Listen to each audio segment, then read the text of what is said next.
जब सुने के होई भोजपुरी गाना बस बजे के चाही गाना।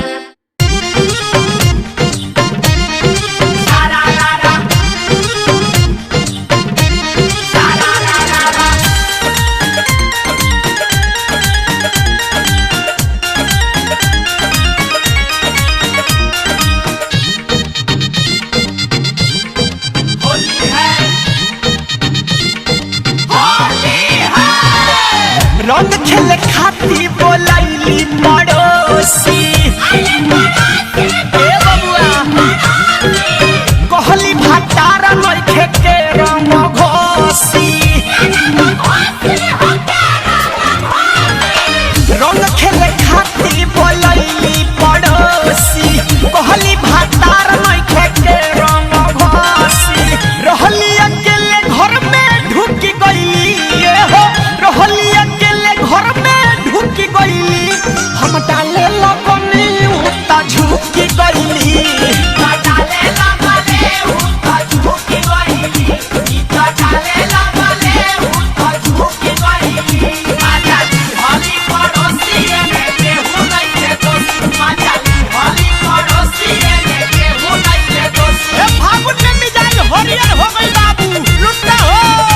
आजा हली पड़ोसी ने केहू नहीं के दोस्त। अरे जियो ओय बाजा वाला ब्यास बलिया के कहो।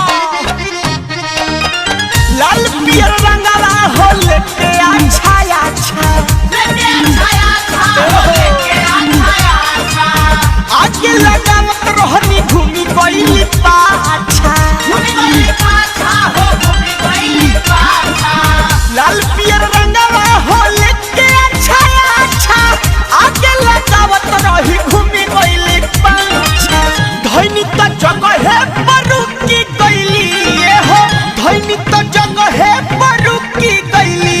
हम डाले लगनी उता झुकी गईली, डाले लगले उता झुकी गईली, इता डाले लगले उता झुकी गईली।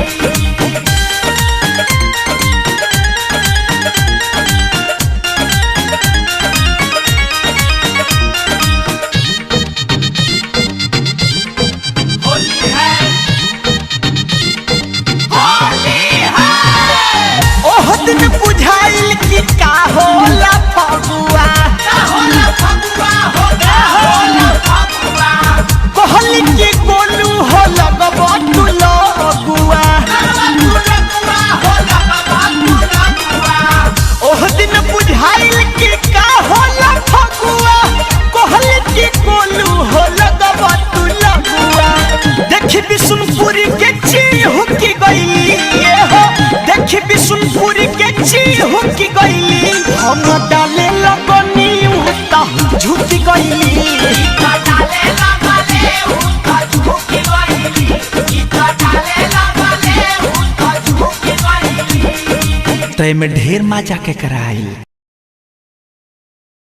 रंग खेले खाती बोलैली पड़ोसी कहली भात